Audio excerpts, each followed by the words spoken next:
Bonjour à ceux qui nous rejoignent. Juan a levé la main, mais je ne sais pas si on peut pas, a priori, on va pas vous laisser la parole, c'est pas l'idée. Vous pourrez poser des questions ultérieurement. On laisse juste un tout petit peu de temps, il est 18 heures tout juste, donc on va se donner peut-être une minute pour démarrer et puis on entamera. Donc je vous présenterai très rapidement l'OCE pour ceux qui ne connaissent pas, et puis ensuite Robert Vautard pourra intervenir pour la partie éclairage scientifique et enfin Adeline Arosquet pour la partie pédagogique. Et à la fin, on réserve 20 minutes pour vos questions. Euh, voilà, donc là, il faut effectivement mettre les questions. Il y a quelqu'un qui a déjà trouvé dans l'endroit où il y a écrit Q et R, hein. Mais on ne répondra que aux questions soit scientifiques, soit pédagogiques. Mais bonjour et merci pour votre bonjour.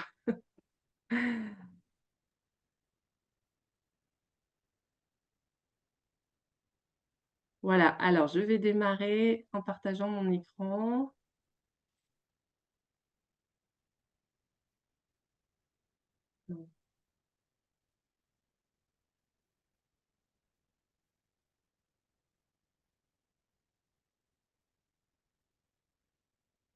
Voilà, donc nous sommes dans la première session de ce webinaire Le climat pour vos classes qui vous est proposé par l'OCE et le CNRS dans le cadre de l'année des géosciences parce que le climat, ça fait aussi partie, au moins en partie, des géosciences.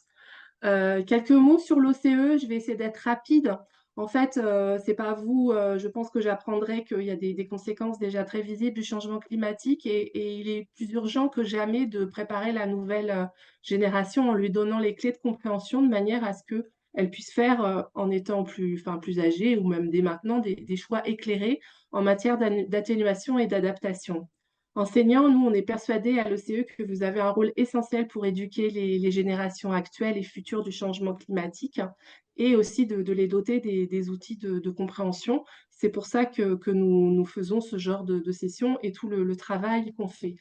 Alors, il y a pas mal d'acteurs qui font de l'éducation au changement climatique, mais on a quelques spécificités.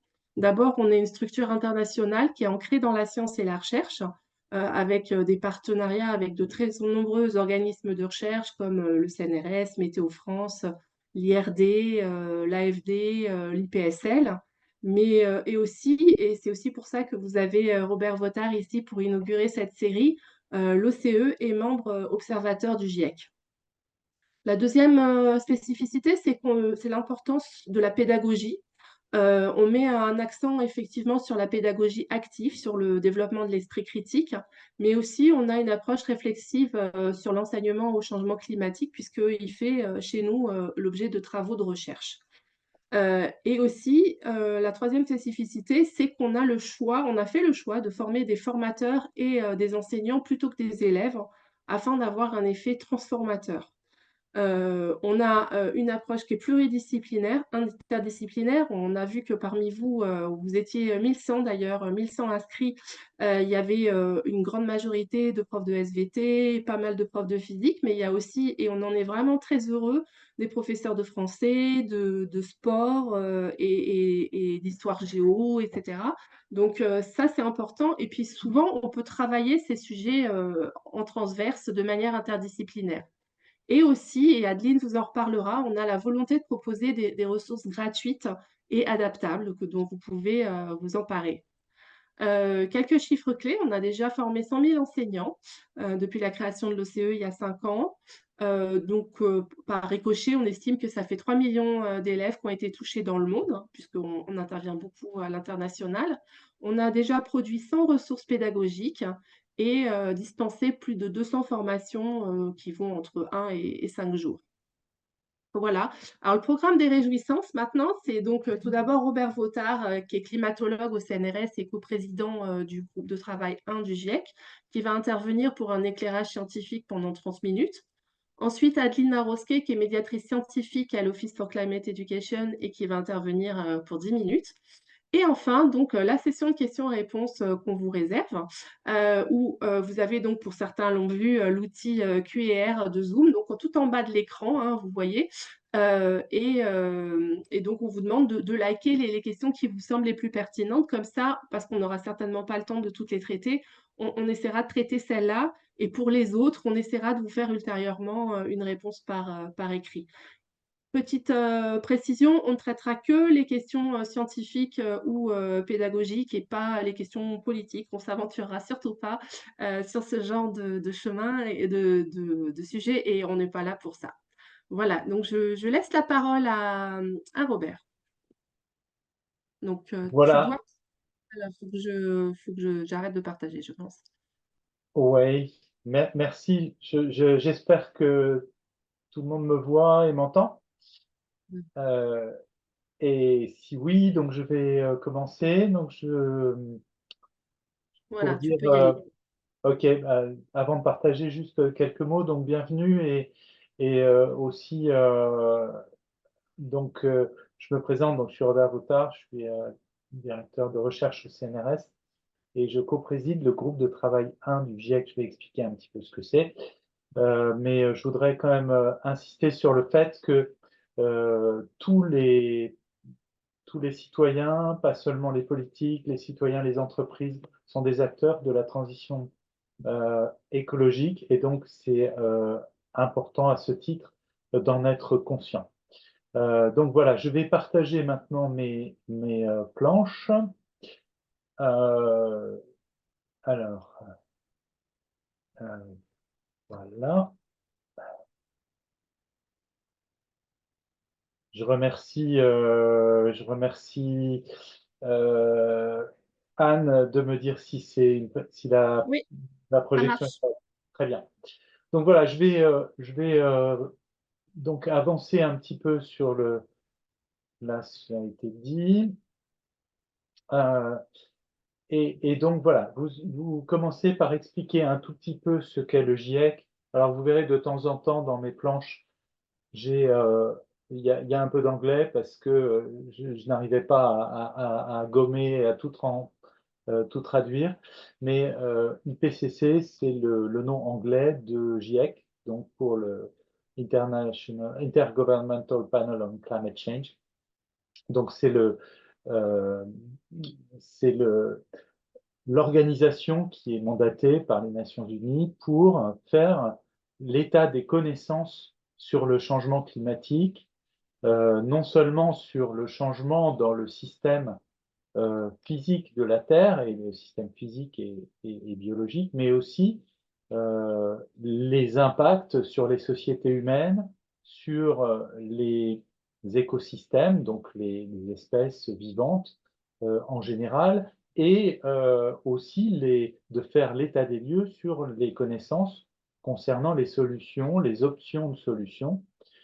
C'est une organisation qui a été mise en place en 1988, donc qui a bientôt, enfin qui a plus de 35 ans, et donc avec cet objectif de fournir aux gouvernements, qui sont les pays membres, une évaluation commune, consensuelle sur cet état des connaissances qui va se baser sur l'ensemble des travaux scientifiques qui ont été publiés sur toutes ces questions.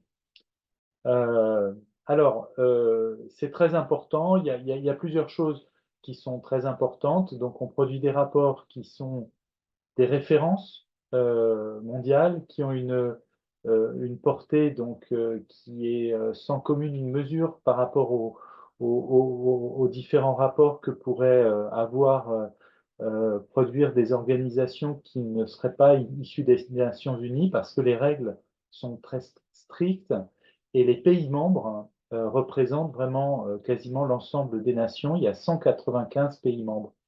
Alors, vous entendrez parfois à la radio ou à la télévision euh, un tel ou une telle scientifique membre du GIEC. En fait, les membres du GIEC ce sont les pays. Les scientifiques sont des auteurs qui contribuent à ces rapports ou qui contribuent à leur relecture, etc., etc. Donc, il faut bien comprendre que le GIEC n'est pas un club avec des membres qui sont cooptés, mais le GIEC est une organisation internationale avec des règles très strictes.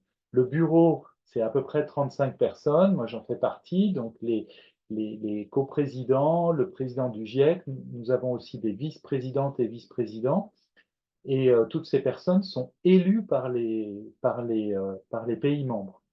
Voilà, donc ça, ce sont c'est l'ensemble des organisateurs, et ensuite, nous sélectionnons des auteurs par un processus d'appel à candidature qui est assez, euh, qui est très très strict. Voilà, alors juste pour dire que le GIEC a toujours fourni comme on le voit sur la figure, a toujours fourni des rapports pour alimenter les négociations internationales. Vous allez entendre parler, par exemple, en novembre, des COP, de la COP qui aura lieu à Bakou cette année. Voilà, en Azerbaïdjan, elle a eu lieu l'année dernière à Dubaï. Les COP, ce sont des choses différentes qui sont des processus des gouvernements, donc c'est le volet politique, c'est le moment où on fait ces fameuses négociations sur les réductions d'émissions de gaz à effet de serre, mais pas seulement, sur les financements pour la transition climatique, etc., etc. Donc, c'est un processus qui est parallèle et qui est différent. Mais le GIEC apporte des éléments pour ces négociations internationales, donc là où les pays vont discuter entre eux, donc apporte des éléments intangibles euh, sur l'état des connaissances. Et voilà. Donc, pendant le pendant le sixième cycle, excusez-moi, le GIEC a produit 7 rapports euh, en 7 ans. Alors, ce n'est pas un rapport par an, mais c'est 7 rapports plutôt à la fin du cycle. Ces rapports ont été constitués des 3 groupes de travail. Le premier groupe de travail, complètement à gauche sur le schéma, c'est les sciences physiques du climat. Donc, on va parler des océans, on va parler de l'atmosphère, de la glace, des surfaces terrestres. Le deuxième groupe, c'est sur les impacts, l'adaptation et la vulnérabilité. Là, on va parler beaucoup plus donc des impacts et des solutions d'adaptation pour les systèmes humains et pour pour les écosystèmes en général. Et le troisième groupe de travail, en anglais, ce qui s'appelle Mitigation of Climate Change, en français, atténuation du changement climatique, donc va constituer le groupe qui va faire la revue sur les solutions pour réduire les émissions de gaz à effet de serre. L'atténuation, ce qu'on appelle l'atténuation, mitigation en anglais, c'est vraiment la réduction des émissions de gaz à effet de serre. Ensuite, le GIEC a produit 3 rapports spéciaux thématiques qui étaient demandés par les gouvernements, l'un sur les océans et la cryosphère, un autre sur les surfaces terrestres et le changement climatique, et un troisième sur la signification d'un degré de réchauffement à 1,5 degré. C'était demandé précisément par la COP 21 qui a eu lieu à Paris. Et enfin, au-dessus de tout ça, il y a un rapport de synthèse. Donc vous entendez certainement dans les médias, voilà encore un rapport du GIEC, mais chaque rapport a une fonction différente et va faire l'état des lieux sur des choses différentes. Alors, il y a un principe général pour la production de ces rapports, c'est le consensus. Consensus parmi les auteurs, d'abord, donc consensus scientifique. Nous sommes environ, par exemple pour le groupe de travail 1, on était plus de 200 auteurs, normalement représentatifs des disciplines, mais aussi représentatifs des différentes régions du monde. Il faut bien comprendre que les questions climatiques sont vues de manière différente en Europe ou en Asie du Sud-Est ou en Amérique du Sud. Donc, ce n'est pas les mêmes problématiques euh, et les enjeux de société sont différents. Donc, le consensus est très important, d'abord sur les connaissances scientifiques, mais aussi avec les gouvernements. C'est pour ça que là, cette photo qui représente une approbation. Donc, elle se fait en plénière avec les délégations, donc les représentants des gouvernements, et les scientifiques présentent leurs conclusions et leur résumé pour décideurs qui va être approuvé mot pour mot. Donc là, c'est vraiment très important. C'est une vingtaine ou une trentaine de pages qui va prendre environ une semaine à être approuvé. Voilà. Alors, quelques chiffres pour y arriver. Donc, un rapport du GIEC, là, c'était typiquement le groupe 1. C'est 14 000 publications qui ont été lues et passées en revue. Donc, c'est les publications durant les 7 dernières années. C'est 234 auteurs avec le soutien à la fois d'un bureau scientifique qui est constitué de vice-présidents et vice-présidentes partout dans le monde, et ensuite une unité de support technique qui, là, dans ce cycle, est avec moi sur le plateau de Saclay, à l'ENS Paris-Saclay, pour être très précis dans ce cycle. Ces rapports subissent des cycles de revue, donc de relecture, d'abord un cycle scientifique, ensuite un cycle gouvernemental et scientifique. Je ne vais pas rentrer dans les détails, mais pour arriver à une approbation, ils subissent ces cycles de revue par la communauté. Ils sont donc vraiment relus par beaucoup, beaucoup de monde, puisque nous avons par exemple reçu, typiquement j'ai été coordinateur de chapitre dans ce dernier rapport. Et nous avons reçu pour juste un chapitre 3500 commentaires du monde entier. Et ces commentaires, finalement, on est obligé d'y répondre un par un. Voilà, en tout, là, c'est vraiment beaucoup de commentaires qu'il faut répondre et qui sont rendus publics. Les commentaires et les réponses sont rendus publics. Voilà, ces rapports sont basés comme principe général sur 3 piliers. Là, je vais rentrer un peu sur la physique. 3 piliers essentiels. L'observation. Qu'est-ce qu'on observe? Quelles sont les tendances qu'on observe? Quels sont les extrêmes qu'on observe? On parle beaucoup d'extrêmes aujourd'hui, mais pas seulement l'observation, la modélisation, et on va en reparler tout à l'heure. La compréhension physique aussi, c'est vraiment le 3e pilier, donc la théorie, l'observation et la modélisation. Et lorsqu'on a l'ensemble de ces éléments qui convergent, on peut arriver à une évaluation avec une grande confiance. Par exemple, si on dit que le changement climatique augmente les risques de feu en Méditerranée, ce qui est le cas, c'est basé à la fois sur une observation des tendances, sur une modélisation des risques de feu et aussi sur la compréhension théorique de ce qu'il se passe. En revanche, il y a d'autres phénomènes pour lesquels on a moins de certitude et c'est pour ça que le GIEC a une grille qui peut être une grille d'évaluation de l'incertitude qui peut être un petit peu complexe. On parle de confiance faible, confiance moyenne, confiance élevée.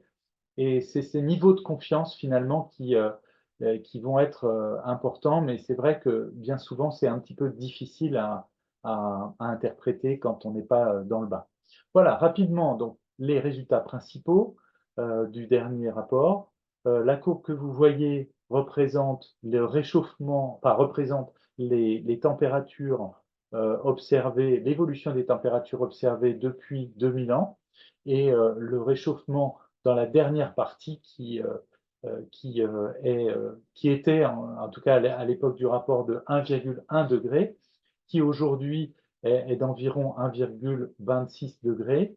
Alors, il y a plusieurs estimations, donc bon, on est entre 1,2 et 1,3, et qui conclut que ce réchauffement est sans précédent au moins depuis 2000 ans.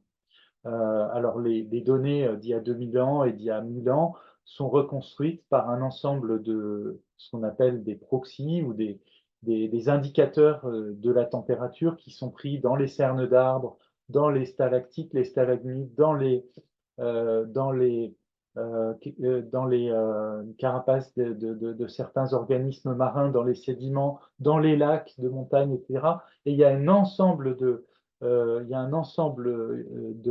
d'informations qui est absolument foisonnant et qui permet de conclure à cette réalité. Le deuxième élément, c'est l'attribution. C'est non seulement on a un réchauffement, mais on sait aujourd'hui de façon factuelle que ce réchauffement est entièrement dû aux activités humaines. Et cela est montré par ces courbes. On voit les observations, la courbe noire, les modèles qui suivent les observations, toujours pour ce réchauffement, et les modèles qui ne suivent plus les observations, c'est les courbes en bleu, lorsque l'on fait l'hypothèse, lorsqu'on enlève les activités humaines, les émissions de gaz à effet de serre qui sont liées aux activités humaines. C'est pour ça qu'on dit avec certitude aujourd'hui que le réchauffement récent, depuis au moins 1950, est entièrement dû aux émissions de gaz à effet de serre. Alors, si on regarde bien, très précisément, c'est 1,1 degré qu'on va retrouver sur la barre de gauche, là à droite. C'est 1,1 degré de réchauffement qu'on observe, sont expliqués par, d'une part, les gaz à effet de serre bien mélangés dans l'atmosphère, qui contribuent en fait à plus que 1,1 degré, c'est 1,5 degré, et les particules dans l'atmosphère, les aérosols, la pollution, qui a tendance à refroidir, parce qu'elle masque le soleil, à refroidir les températures de 0,4 degrés. Donc 1,1 degré, c'est 1,5 moins 0,4, qui sont l'ensemble étant dû aux activités humaines, aussi bien les particules en bleu que les gaz à effet de serre en rouge. Voilà. Donc, ces émissions-là sont principalement dues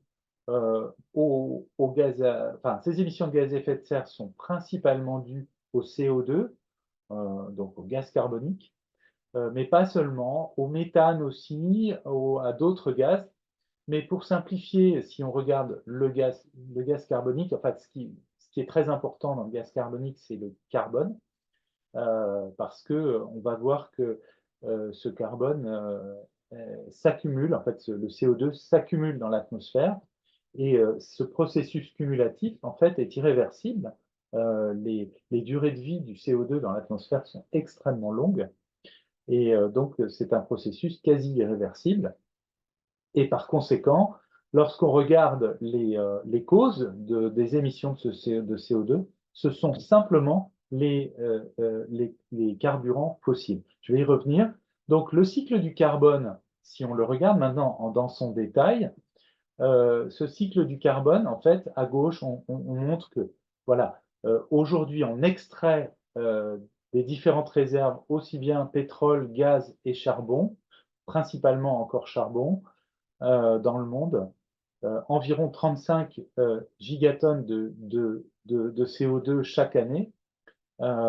Et par conséquent, ce carbone qui est extrait de la surface terrestre est émis dans l'atmosphère de façon additive, comme ça, et ne revient pas dans les couches terrestres de façon rapide. Alors, en fait, ce CO2 est repris en partie par les éléments naturels, d'une part les forêts. Les forêts sont des puits de carbone et ils absorbent environ 25%, le quart, et l'océan absorbe aussi environ le quart. Bon, il y a aussi d'autres émissions qui sont liées à la déforestation, mais je ne vais pas rentrer trop dans les détails. Donc, c'est vraiment important de comprendre que que le principal processus d'accumulation des gaz à effet de serre, c'est vraiment de prendre le carbone du sol et de le mettre dans l'atmosphère par toutes nos activités qui impliquent les carburants et les combustibles, même en général fossiles, que ce soit pour le chauffage, que ce soit quand on prend notre voiture, que ce soit quand on prend l'avion, par exemple. Voilà. Je ne rentre pas trop non plus dans les détails, mais le dernier rapport a montré que presque partout dans le monde, là ce sont des cartes un petit peu idéalisées du monde représentant à gauche les Amériques, et puis à droite l'Eurasie, l'Afrique, et puis l'Océanie. Donc pour chaque graphe. Et chaque hexagone qui est coloré représente une région pour laquelle on sait qu'on a une tendance à l'augmentation ici à gauche pour les extrêmes chauds. Donc partout dans le monde, ou presque partout dans le monde, ces extrêmes chauds sont en augmentation, et cette augmentation est due au changement climatique et aux gaz à effet de serre. Pour les plus extrêmes, c'est un peu moins clair, il y a moins de régions, mais il y a aussi beaucoup de régions pour lesquelles on manque d'observation.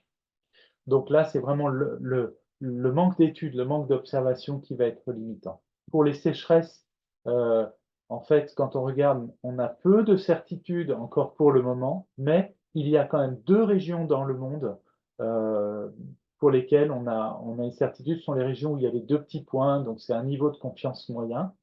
C'est l'Ouest américain et la Méditerranée. Donc en Méditerranée et dans l'Ouest américain, on sait que les sécheresses sont observées en augmentation, et que cette augmentation est due au changement climatique et aux gaz à effet de serre. Voilà, la situation actuelle est que nous avons un réchauffement qui fluctue évidemment d'une année à l'autre, mais en moyenne a une tendance à peu près linéaire depuis 1970, avec une vitesse qui est de l'ordre de 0,2 ou plus degrés par décennie. Donc on est aujourd'hui, en 2023, les températures globales étaient en excès par rapport au pré-industriel de 1,45 degré à peu près, presque 1,5 degré, mais juste sur une année, alors que voilà, lorsqu'on lisse un peu la courbe, on s'aperçoit qu'en 2023, on devrait être autour plutôt de 1,3 degré de réchauffement de long terme. La vitesse est très forte, les concentrations de CO2 augmentent tous les ans. Et ensuite, vous entendrez peut-être dans les médias ou ailleurs, la notion de budget carbone. Le budget carbone, c'est finalement ce qu'on a, c'est un peu comme le budget en euros qu'on a pour pouvoir faire des dépenses. Ben, si on veut si on veut limiter le changement climatique à 1,5 degré, il ne nous reste plus que 200 gigatonnes de carbone disponibles. Au-delà de ces 200 gigatonnes de carbone disponibles, on dépasse les 1,5 degré. Et ces 200 gigatonnes, ça peut paraître un peu abstrait, mais 200 gigatonnes, ça correspond à peu près à 4 ou 5 ans d'émissions au rythme actuel. Donc, ça veut dire que le 1,5 degré, dont on parle beaucoup, devrait être dépassé dans la décennie à venir au rythme actuel. L'avait-on prédit? Ça, c'est quand même une question importante. Si on regarde en arrière les projections qui avaient été faites dans les années 70, dans les années 80, 90, etc., et les observations qu'on voit en noir, eh bien oui, tout avait été prédit. Bon, il y a des différences de pente un petit peu entre les prédictions qui avaient été faites par les climatologues à l'époque et les rapports du GIEC, mais globalement, les choses avaient été prédites depuis très longtemps, depuis presque 50 ans en fait, aujourd'hui. Les scénarios, très importants, donc le futur. Le futur, il peut être imaginé de différentes façons. Ça dépendra évidemment des émissions futures.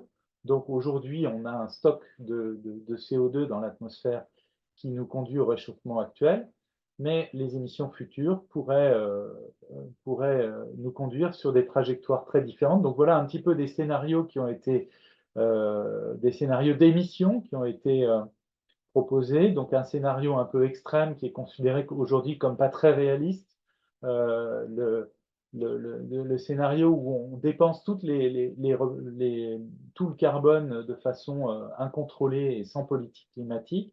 Aujourd'hui, on sait qu'on a des politiques climatiques, un scénario un peu moins extrême, et puis dans la partie basse, des scénarios, par exemple le scénario bleu ici, qui est un scénario qui respecte le réchauffement à 1,5 degré, et qui nécessite effectivement qu'en 2050, les émissions de CO2 soient ce qu'on appelle net zéro, c'est-à-dire qu'il y ait autant d'émissions que de puits. Donc ça suppose vraiment une réduction extrêmement forte.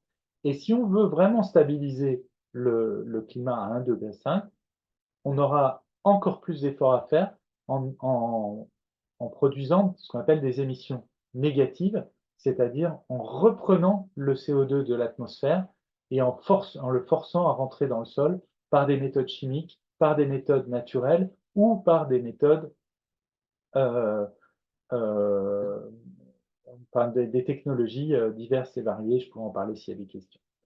Les scénarios futurs, ils conduisent dans un cas à 1,5 degré pour les plus bas, pour les plus élevés à 5 degrés environ.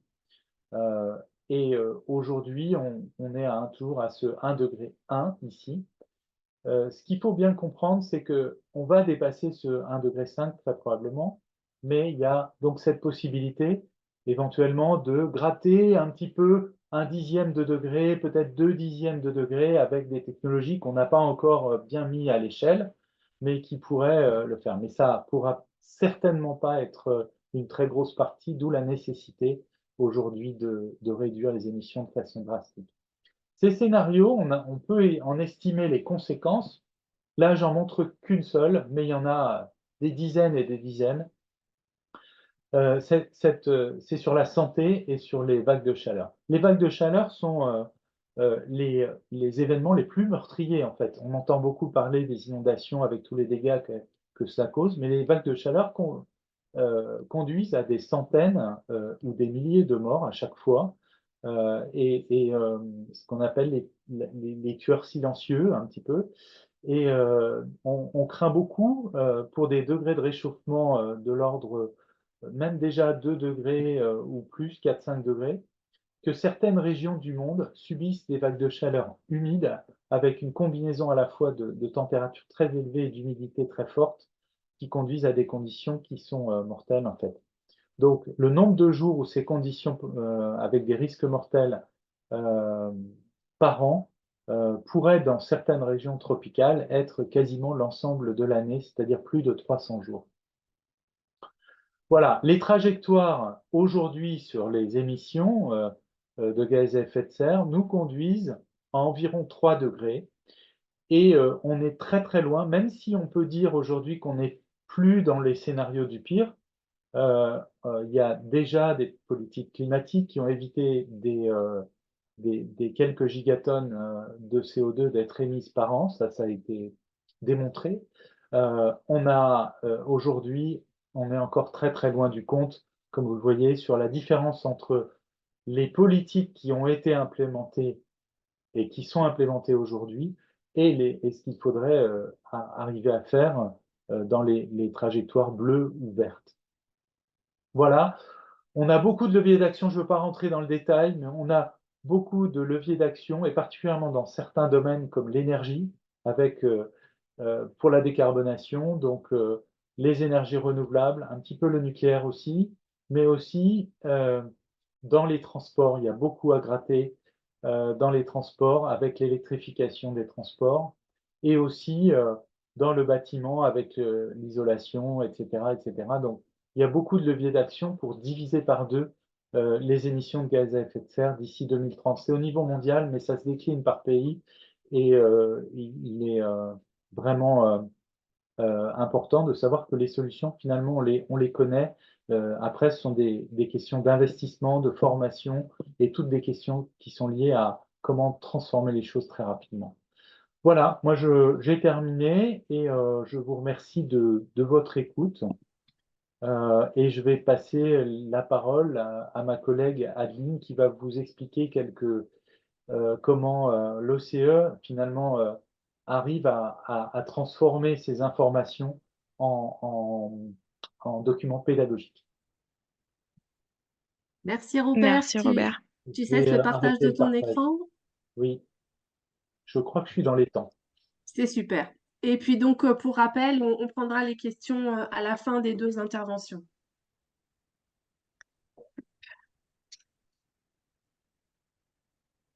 Est-ce que c'est bon pour mon écran?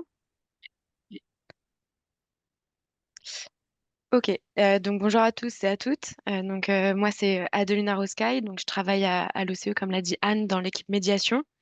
Donc on est une petite équipe, donc on est composé d'environ 5 personnes pour l'instant, avec des profils tous anciens professeurs de SVT.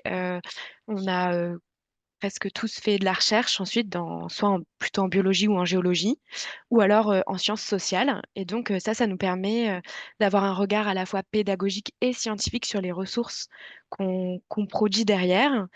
Comme l'a mentionné Anne, on ne fait pas que de la production de ressources, on fait aussi des formations. Et ces formations, elles sont à destination des enseignants, donc ça, c'est vraiment notre public cible.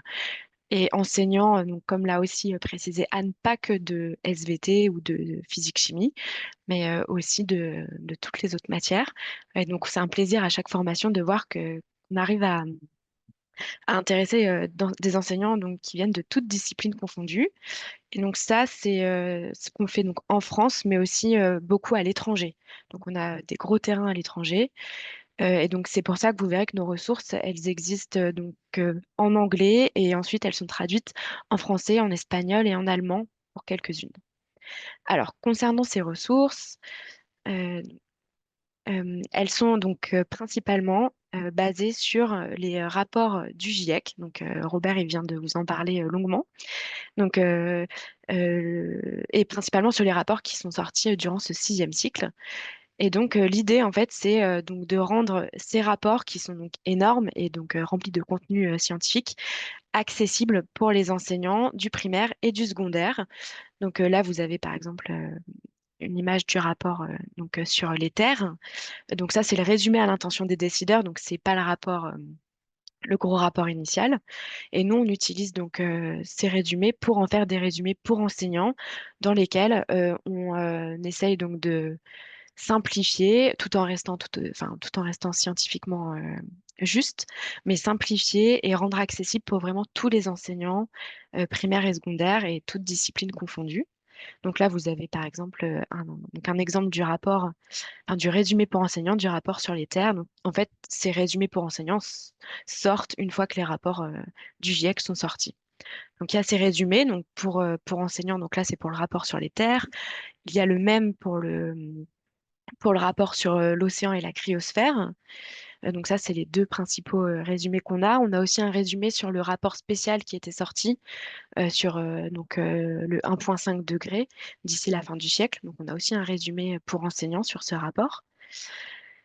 Donc dans ces résumés, comme je vous l'ai dit, l'idée c'est d'avoir une simplification donc, de ce qui est marqué dans le rapport du GIEC. On essaye d'expliquer au mieux, d'illustrer pour rendre ça plus accessible. Et aussi, ce qui est intéressant pour les enseignants, donc, en tout cas de notre point de vue, c'est qu'on propose des exemples d'activités en classe. Donc dans les résumés des rapports, on ne détaille pas les activités, on propose simplement des pistes pour aborder les différentes notions qui sont évoquées, mais elles ne sont pas développées. Par contre, on a ensuite, donc à la suite de la sortie de ces résumés pour enseignants, on a aussi les guides, donc avec des leçons cette fois. Et donc ça s'adresse aussi aux enseignants du primaire et du secondaire. Et là, vous trouvez dans ces guides, donc Terre émergée et Océan et Cryosphère, des activités complètes, des séquences, qui incluent une succession de séances avec des activités donc, pas clé en main. En tout cas, on n'aime pas trop ce terme clé en main, puisqu'à chaque fois, ça nécessite quand même un effort d'adaptation à vos élèves et puis à votre progression, mais avec vraiment un travail minime à faire en termes de prise en main. Donc ça, c'est pour tous les enseignants et pour toutes les disciplines. Donc à vous de l'adapter en fonction évidemment du niveau de vos élèves et puis de votre discipline. Mais c'est vraiment quelque chose qu'on développe pour faciliter le travail des enseignants. Et donc, évidemment, tout ça, c'est basé sur des activités qui font appel à la pédagogie active, puisque c'est vraiment le cœur de toutes les activités qu'on propose, c'est que c'est que basé sur de la pédagogie active. Donc, toutes ces ressources, elles sont évidemment gratuites. Donc en libre accès sur notre site internet que je vous présenterai dans la dernière minute de ma présentation. Et donc disponible, comme je vous l'ai dit, donc en français. Donc je pense que c'est ce qui vous intéresse le plus. Mais Par exemple, pour les profs qui sont en DNL, on les a aussi en anglais, en espagnol et en allemand. Donc ça peut être intéressant si vous voulez aborder ces sujets avec vos classes de DNL. Donc je passe pour les exemples, mais vous voyez à l'intérieur, il y a vraiment beaucoup, beaucoup de contenu. On vous... Enfin, tout est ultra détaillé. J'insiste pas là-dessus parce que vous aurez l'occasion pendant les prochains webinaires de reparler de ces ressources. Aujourd'hui, je voulais vraiment faire un point sur la dernière ressource en lien avec le travail du GIEC qu'on a sorti. Donc, c'est le résumé pour enseignants du sixième rapport d'évaluation du GIEC, donc de la R6. Et donc ça, cette ressource, on l'a sortie en septembre donc de l'année dernière. Donc, elle est accessible en ligne. Vous pouvez aussi nous écrire si vous la voulez en version papier.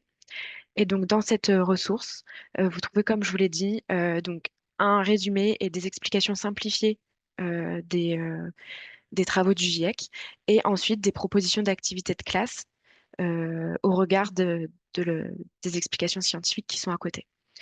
Donc, c'est vraiment euh, des résumés qui sont très courts.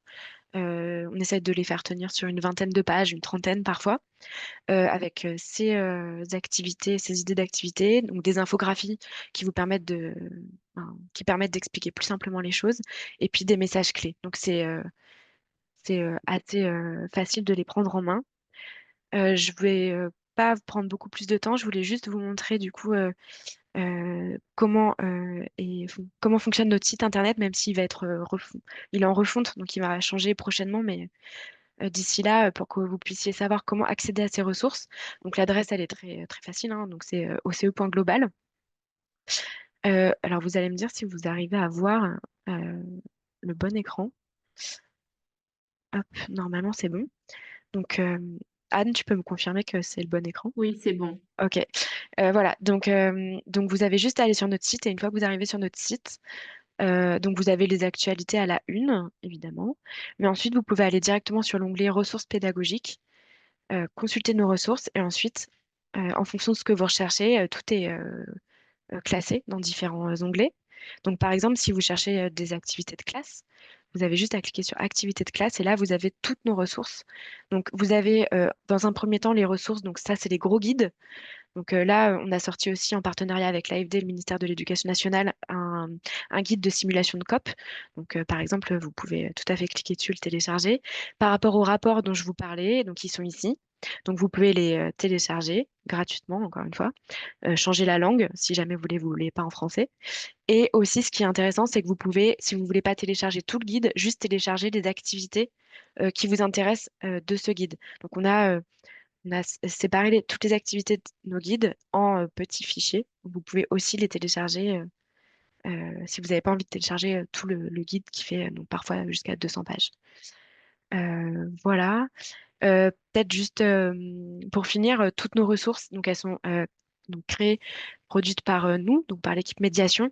Mais évidemment, derrière, et c'est peut-être ce qui fait la particularité de l'OCE, ces ressources, elles sont validées. On a un comité de scientifiques et de pédagogues qui derrière valide ou nous fait en tout cas nous fait des retours sur les ressources qu'on prend évidemment en compte.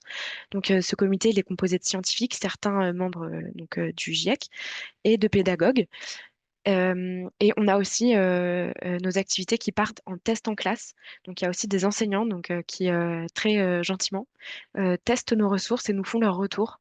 Et donc ça, tout ça, c'est avant la sortie des ressources. Donc quand elles sortent, elles ont été validées par ce comité et puis elles ont été euh, donc testées par plusieurs enseignants. Et donc on a intégré évidemment les ressources le plus possible, les retours le plus possible. Voilà, donc ça garantit la fiabilité de nos ressources, tant d'un point de vue pédagogique que scientifique. Et voilà, je vais m'arrêter là donc pour les ressources. Et puis relaisser la parole à Anne, comme ça vous laisse quand Merci même le temps beaucoup, des questions. Adeline. Si tu peux juste enfin, me laisser repartager mon écran. Ouais, donc j'ai arrêté le Merci. partage, normalement, Ok. moi. Euh, là. Bon, en même temps, c'est pas fondamental.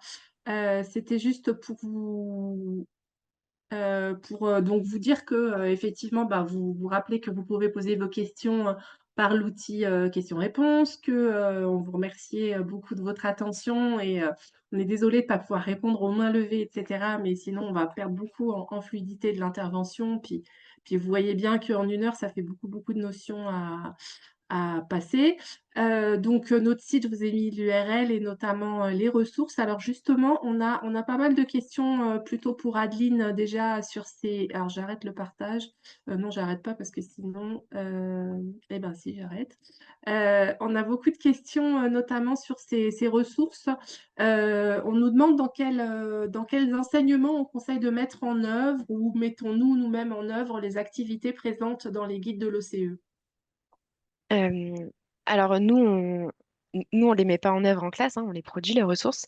Ensuite, ben, c'est ce que je disais au tout début. Donc, on a une majorité d'enseignants de SVT et de physique-chimie qui mettent en œuvre nos ressources, mais elles sont à destination de toutes les disciplines et on essaye de cibler. Donc, on indique souvent la discipline qui est concernée. Euh, mais en fait, c'est vraiment accessible pour toutes les disciplines. Euh, En fait, c'est à vous de l'intégrer dans votre progression. Donc, je dirais que c'est en fonction de ce que vous voulez. Je sais qu'il y a un programme évidemment à suivre, mais vous pouvez tout à fait essayer de les travailler donc avec le professeur de SVT ou de physique-chimie, par exemple. On a beaucoup de profs d'histoire-géographie aussi qui viennent à nos formations. On a aussi des profs d'art et de musique. Donc, c'est vraiment très multidisciplinaire. C'est pas juste pour les SVT ou les sciences physiques. Et c'est important que chacun, justement, puisse s'en emparer. Ouais, On nous demande aussi, toujours pour toi, Adeline, on nous demande si on a des ressources pour le lycée parce que ils ont vu visiblement que c'était indiqué pour le niveau collège et que notamment ils pensaient au travail des terminales spécialité SVT avec adaptation, atténuation et puis le fameux enseignement scientifique en terminale qui est beaucoup sur la modélisation des phénomènes climatiques. ouais. Alors, c'est vrai que c'est primaire, secondaire, et dans le secondaire, on a ciblé plutôt le collège, mais je vous invite quand même à regarder les ressources parce qu'on a quand même des profs du lycée qui utilisent ces handbooks, donc avec toutes les activités. Et donc, c'est, enfin, encore une fois, ça va aussi dépendre ben, du niveau de vos élèves, mais c- c'est plutôt ciblé pour le collège pour les deux gros guides sur les terres et l'océan. Mais je vous invite quand même à les regarder pour voir comment vous pourriez éventuellement les adapter pour vos classes de lycée, puisqu'en fait, les notions qui sont derrière sont aussi traitées, donc en effet, en enseignement de spécialité au lycée. Donc ça, c'est pour les deux grosses ressources sur les terres et les océans que je vous ai montrées. Maintenant, plus pour le lycée, on a aussi sorti, donc en partenariat avec Météo France, un, donc un manuel sur les modèles climatiques. Donc là, vous aurez, il me semble, un webinaire qui traitera davantage de ça. Mais je peux quand même vous dire, donc on a un manuel, donc vous pouvez aller exactement comme je vous ai montré dans l'onglet ressources et vous le trouverez. Et donc là, ce manuel, pour le coup, il est plutôt, il cible vraiment les élèves du lycée. Et ça vous permet d'aborder toute la question de la modélisation climatique avec vos élèves. Et, euh, et pour le coup, il est ciblé lycée, donc peut-être un peu d'un niveau trop élevé pour ceux du collège. Ou à vous de Il n'est qu'en l'adapter anglais, il derrière. me semble. Il me semble qu'il n'est qu'en anglais actuellement. Alors Ouais. ouais, il est en anglais et va être traduit en français. Et puis c'est un partenariat européen, donc dans 5 langues de l'Union européenne. Et ensuite, on a le kit de simulation de COP aussi qui est tout à fait utilisable collège ou lycée. Et bientôt enfin un manuel sur les événements extrêmes qui sera à collège et lycée aussi. Merci beaucoup. Alors, une question plutôt pour Robert. Est-ce que les scénarios d'émissions futures prennent en compte les effets d'emballement climatique, fonte du permafrost, feux de forêt ou seulement les émissions humaines? Alors oui, oui et non. Il y a certains grands, ce qu'on appelle les rétroactions, c'est-à-dire le fait, par exemple, pour pour la glace de mer, hein, donc pour la banquise, effectivement, le réchauffement peut faire disparaître la banquise, et du coup, comme la banquise disparaît, le rayonnement incident du soleil est moins renvoyé dans l'atmosphère, donc plus absorbé. Donc c'est ce qu'on appelle une rétroaction positive, c'est-à-dire non pas positive au sens des valeurs, mais au sens de l'emballement. Donc ça, c'est par exemple, ça c'est parfaitement pris en compte. En revanche, il y a certaines rétroactions. Alors la rétroaction sur la vapeur d'eau, hein, donc plus de chaleur, plus de vapeur d'eau. Donc la vapeur d'eau étant un gaz à effet de serre, amplifie le changement climatique. Donc ça, c'est pris en compte. En revanche, certains ne sont pas bien, encore complètement bien pris en compte, notamment concernant ce qu'on appelle le pergélisol ou permafrost, parce qu'il est très difficile d'évaluer les stocks de carbone qu'il y a, mais ce dont on est à peu près certain, c'est que ces émissions en fait constitueraient pas véritablement un emballement, mais plutôt une addition par rapport aux émissions humaines, mais seraient quand même majoritairement dominées encore par les émissions humaines de toute façon. Merci. On revient à Adeline. Dans le cycle central de première et de terminale, il y a une discipline de tronc commun appelée enseignement scientifique avec une grosse part de bulletins officiels sur cette problématique. Bon, alors, c'est pas une question, mais as-tu quelque chose à en dire vu qu'il y avait cette approbation Oui, donc en effet, il y a une grosse part du programme qui est centrée sur ça. Et donc, je vous invite à consulter donc les ressources qu'on produit, euh, puisque c'est exactement l'occasion de les utiliser dans le cadre de cet onglet du programme. Donc, je sais que c'est dense et qu'on ne peut pas toujours utiliser la pédagogie active, et donc notamment la démarche d'investigation ou les jeux de rôle ou les jeux sérieux pour traiter d'une notion, mais peut-être vous pouvez au moins le faire une fois et aller plus vite sur d'autres pans du programme. Mais en tout cas, tout ce qu'on produit s'intègre parfaitement dans ce pan du programme, en effet. Alors, une autre question qui me semble est plutôt pour toi, mais qui a reçu beaucoup de likes, c'est que pensez-vous de la fresque du climat comme outil pédagogique en direction des élèves et du grand public? Euh, donc, Un piège. ce sera peut-être que mon avis personnel. Je vais pas parler au nom de l'OCE, même si c'est partagé par d'autres collègues.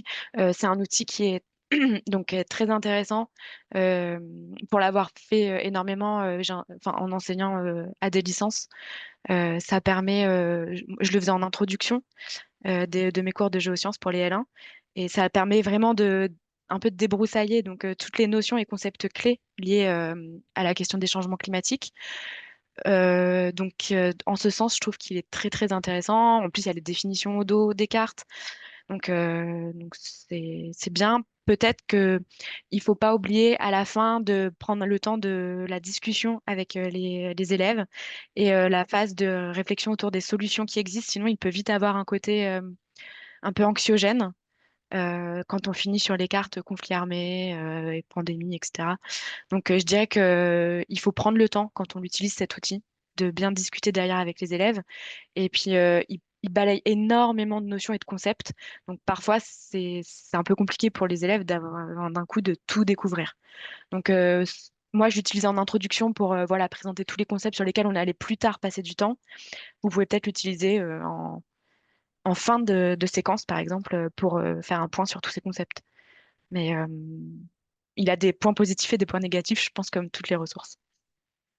Alors justement, tu as évoqué un peu l'éco-anxiété, tu as, beaucoup de questions là-dessus, tu peux en parler? Oui, bah, j'étais en train de répondre à un message dans le chat Ouais.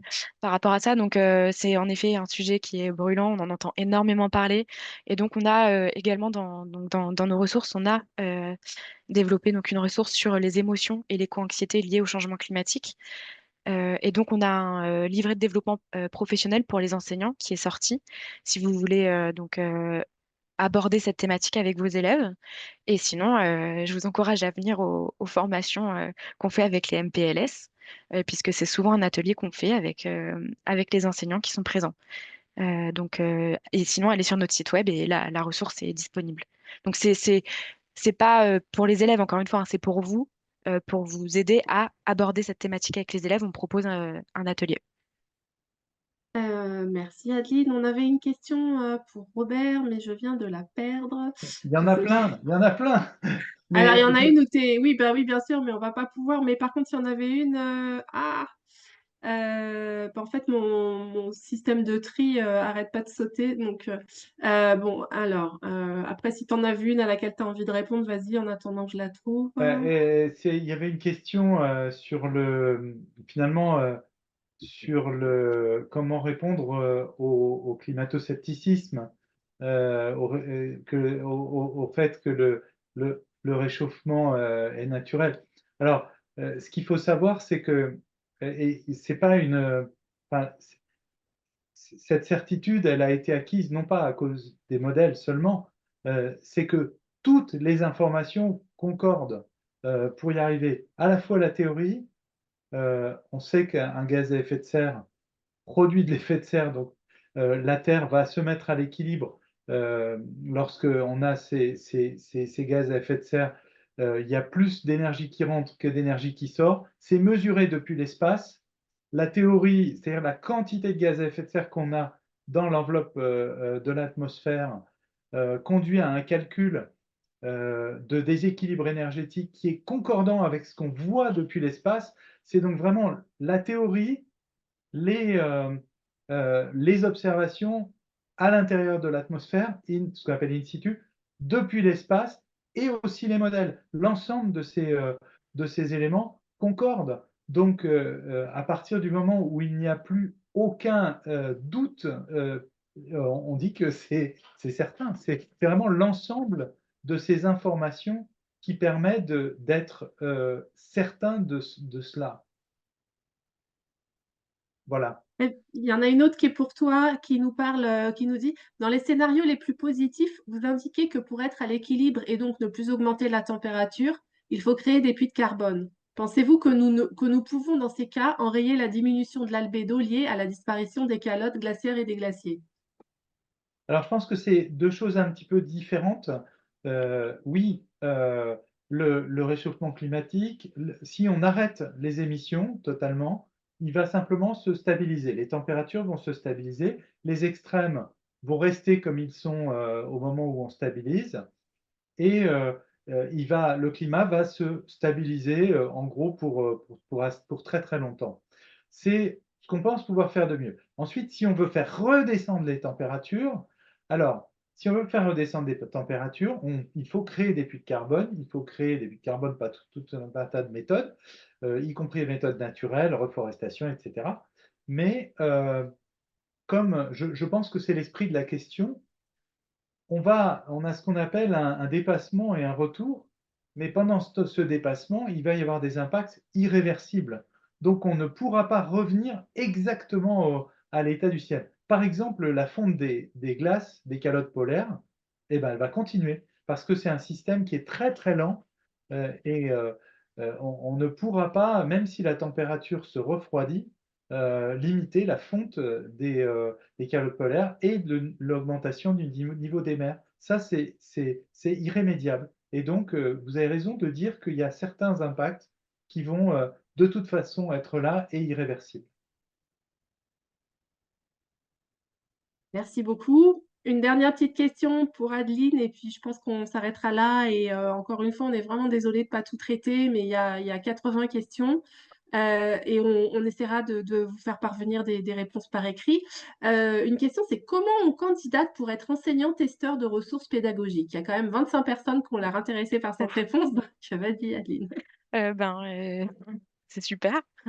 En fait, c'est pas, vous n'avez pas besoin de candidater. Nous, c'est avec plaisir que on accueillera votre volonté de tester nos ressources. Vous avez juste à m'envoyer un mail à la suite de cette visio, si vous voulez. On manque hein, de testeurs de ressources parce que c'est quand même un travail qui prend un peu de temps et donc je précise qui n'est pas rémunéré. Donc c'est avec plaisir qu'on accueillera vos candidatures. Donc vous pouvez m'envoyer un mail. Donc c'est adeline.roscaille@oce.global ou alors envoyer un mail à l'adresse générique de l'OCE. Mais c'est avec plaisir qu'on répondra à cette sollicitation. L'adresse générique, c'est contact@oce.global. Sinon, envoyez-les-moi à moi puisque vous aviez mes coordonnées et Oui. je me ferai un plaisir de le rediffuser sans problème. Eh ben, je vais clore le webinaire. On vous remercie vraiment tous pour d'avoir été si nombreux et puis pour votre attention. Deux choses, vous allez en arrêtant, vous allez recevoir enfin vous allez avoir sur votre écran un petit questionnaire. Si vous pouvez prendre 5 minutes pour y répondre, ça nous permet à nous de savoir comment s'améliorer et ben, c'est mieux pour tout le monde. Et la deuxième chose, c'est donc il y a un deuxième webinaire dans à peu près un mois. Donc je crois enfin le 6 novembre, si je dis pas de bêtises, le premier mercredi de novembre, avec Valérie Masson-Delmotte. Donc on espère vous y retrouver très nombreux. Et puis n'hésitez pas à en parler à vos collègues également. Et on vous renvoie, bien entendu, parce que beaucoup l'ont demandé, le PDF de la présentation et le webinaire sera disponible en replay. Merci à tous. Au revoir. Merci, au revoir.